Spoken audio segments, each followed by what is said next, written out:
So last night was the first presidential debate of Yep. the 2016 season. What did you think?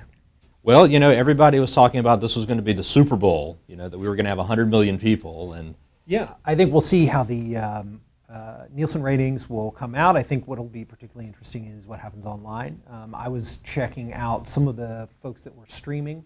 So about 58 minutes in, I looked at YouTube. There were 1.2 million simultaneous viewers on YouTube last night. Another 110,000 on Facebook and another 90,000 on Washington Post.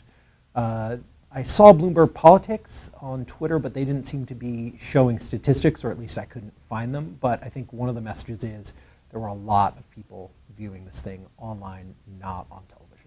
And I think that'll be interesting about who was watching and how they were watching, because the kinds of voters that Clinton and Trump are chasing are vastly different demographically. They consume media in vastly different ways. But I think the key thing, whether it was TV or streaming or second screen or any of those things, is that you had I think the 100 million figure is pretty solid. I think they met that.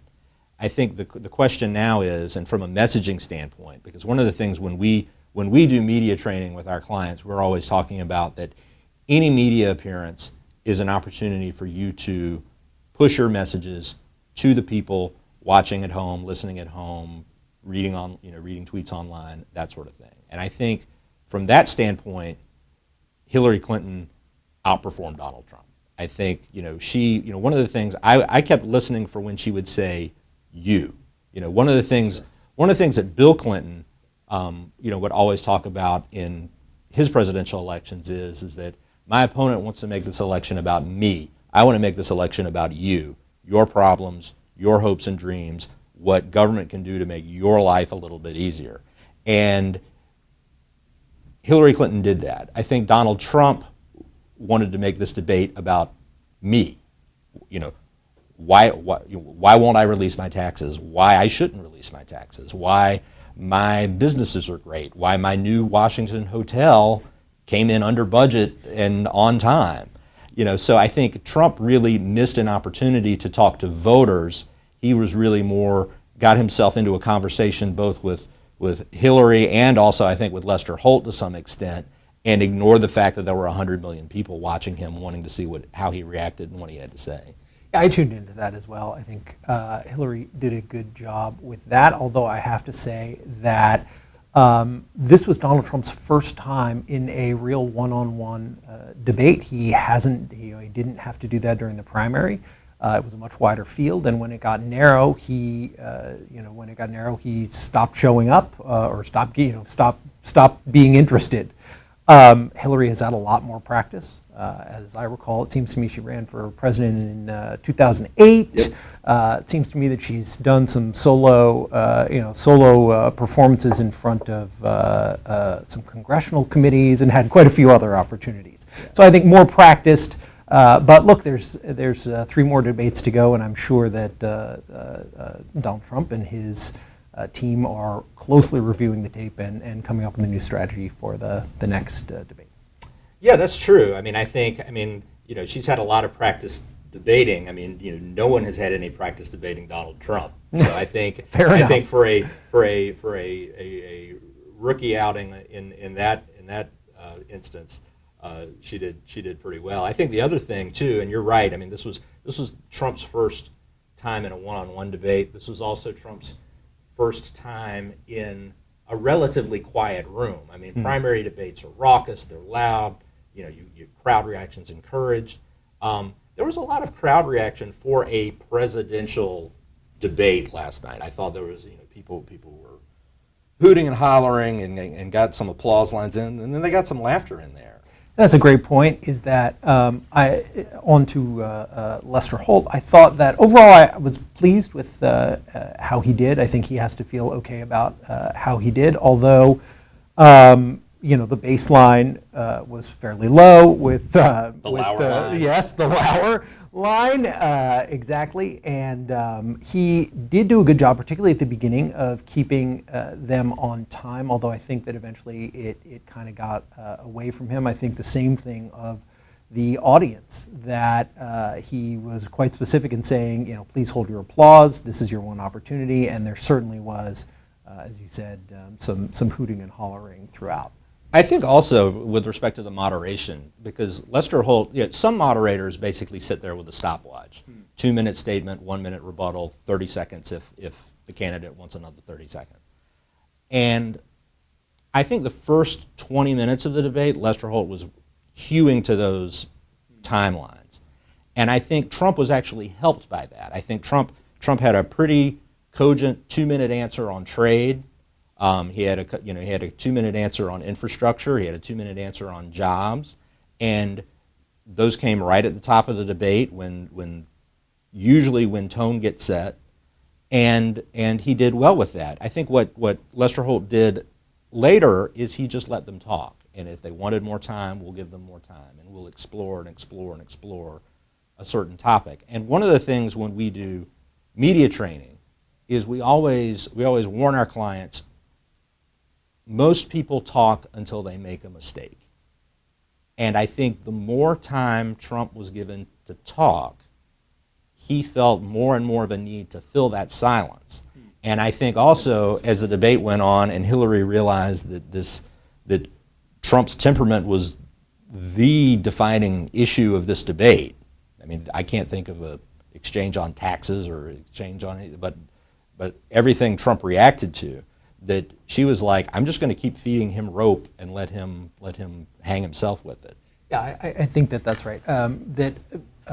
She, it seemed like one of the key parts of her strategy last night was to needle him, and he definitely kept it together for the first, I would say, probably a little bit more than 20 minutes. I would go so far as to say the first half. I think he did pretty well, but eventually she got under his skin. And that was evidenced to me by the tone of his, the volume of his voice went up. He just started speaking louder. Yeah. And his answers seemed to, as you said, just sort of go on and on and on. To the question about cybersecurity, his 10-year-old son got into the answer about cybersecurity. His 10-year-old son has a computer and is great with computers. And that seemed not particularly cogent to the question at hand, whereas I did feel that Hillary's answer, while not a great answer, was at least structured in the right way. Well, I think the cybersecurity one is a good example of this, because I actually liked when he talked about his 10-year-old son, because I thought it humanized him. It showed that he has a family for whom he cares about. He wants his son to grow up in a better country, everything like that. If he had stopped with the 10-year-old son and not moved on to the 400-pound hacker in his mom's basement, that would have been a good answer. Or if he had then pivoted and said, on cybersecurity, I'm not the one with the cybersecurity issue, in my past. Right. That could have been a good answer. But I think also, and I mean, I'm not a connoisseur of Trump's speeches, but I've never heard him mention a 400-pound hacker before. I mean, that seemed like a spur of the moment improvisation that pulled him off message. All right. So, what did you think was the point that fell flattest for Hillary? I think her trade answers. Either she doesn't have a good answer on why, what is different about the Trans-Pacific Partnership. I mean, she did go back to her book and say, if this trade deal is negotiated properly and fairly, then it will be the gold standard. And then now she can say, well, they didn't, and so it wasn't. And Trump pushed her on that. But I think also it really, she came back to preparedness, temperament, things of that nature that I think really just resonated. I mean, for all of the talk about, oh, well, Clinton is going to have more policy specifics. I mean, we really did not get into a lot of policy last night. It really became a referendum on Donald Trump, on his business practices, on his temperament, on things he said in the past. And And I think for the people Hillary needs to reach, that's still useful. I think the way Hillary ended everything, and we train people on a message diamond where you hit your message, you expand your message, and then you come back to your message.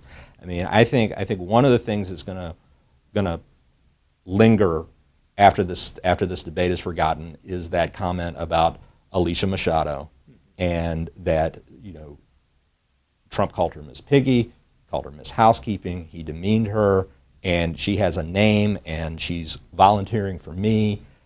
They were immediately up with digital ads on that. I wouldn't be surprised if you Google her name, if it's surrounded by Hillary Clinton ads and content.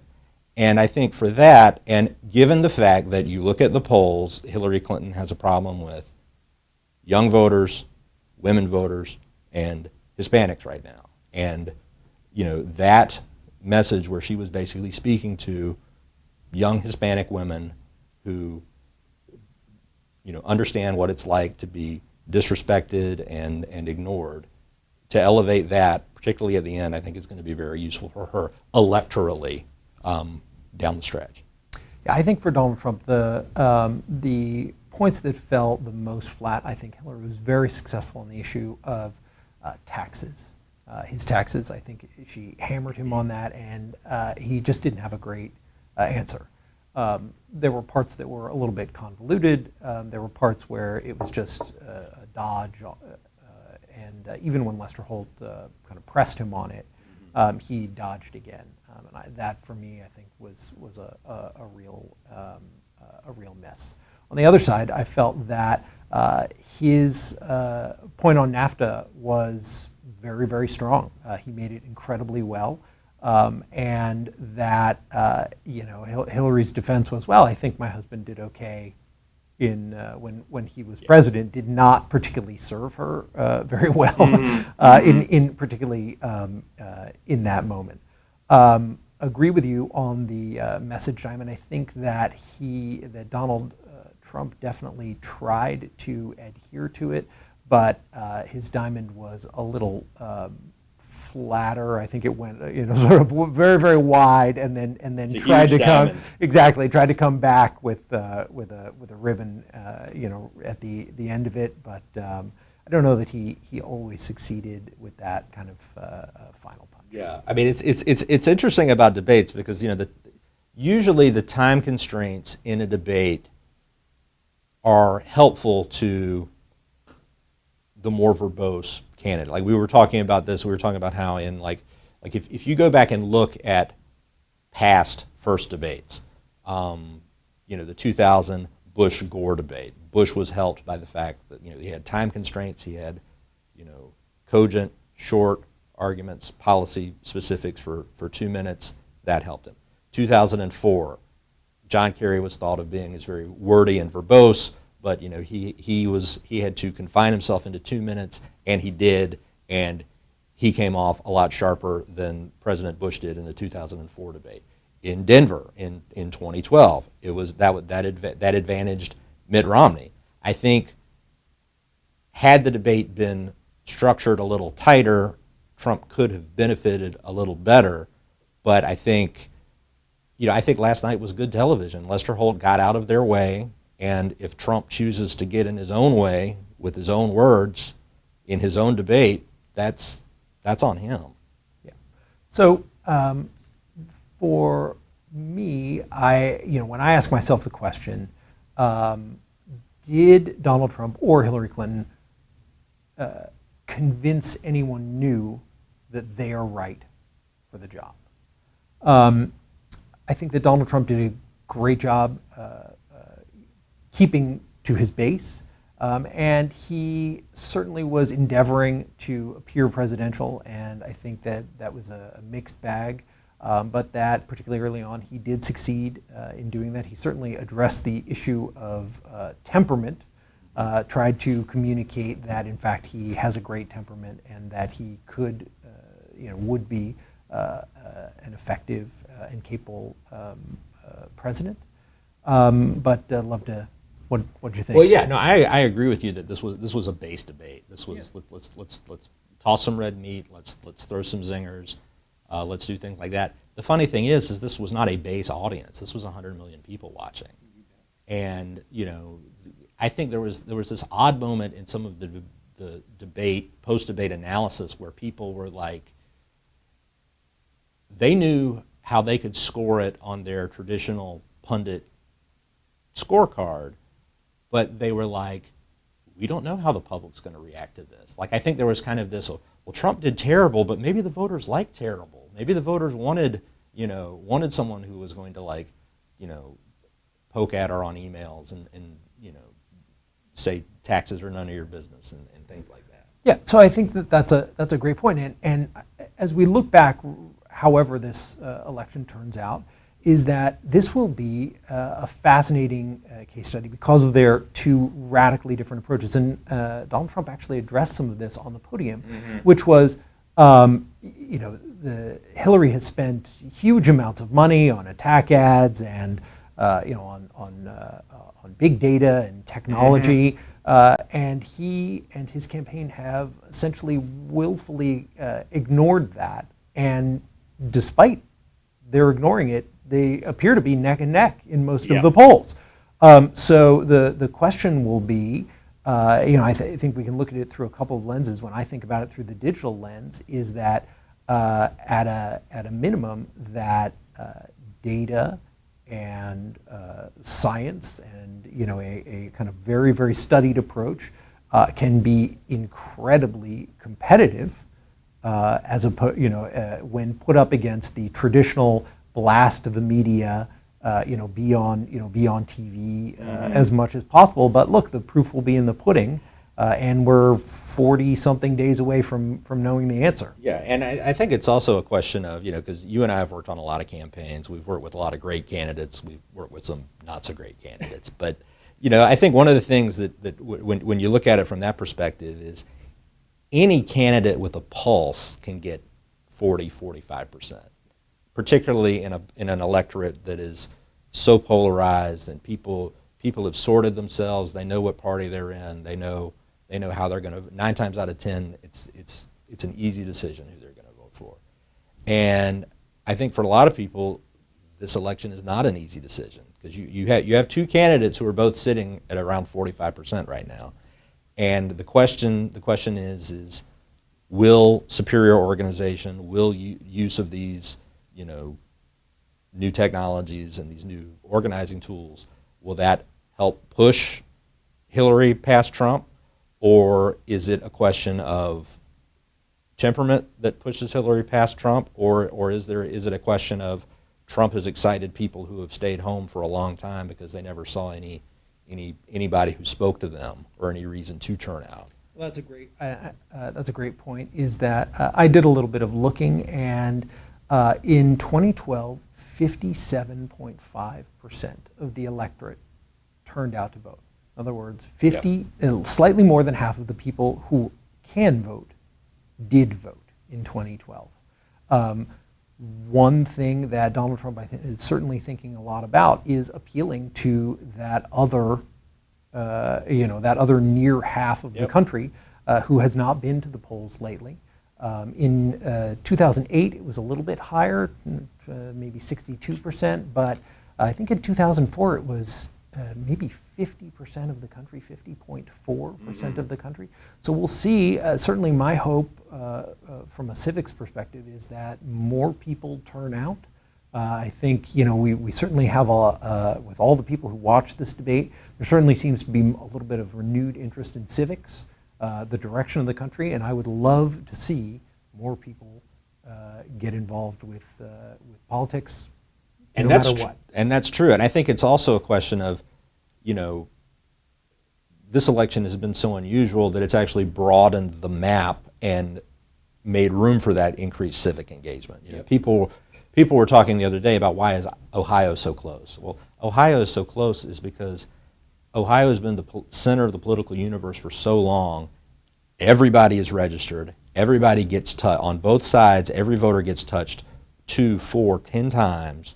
And everybody knows all the moves, you know. And then you look at like an example where like the 2nd congressional district in Maine, which has never been in play, That's right. and is suddenly being lavished with attention. And you know, I was asking a friend of mine who's Canadian, like, is it even possible for you to like do a radio ad in New Brunswick and have people in like Caribou, Maine listen to it? Like, you know, and we had a conversation about that, and we're like, you know, I don't think the Canadian broadcasters would allow you to run a U.S. political ad. And then we talked a little bit more that it's probably more effective to just do digital and direct mail than hope that somebody's listening to New Brunswick radio. All right. Well, look, it's 8 days, I think, until the to the next one. Yep. And I'm looking forward to seeing how both candidates change Yep. their approach. Well, Trump says he was restrained in this debate, so you know, which I think sets himself up. Either he's his gloves off, unrestrained, right? and we're right back here, and if he doesn't, then it's a question of you know, as Trump would say, is he choking? Yeah. Well, 8 days. I'll meet you right back here. We'll be right back. All right.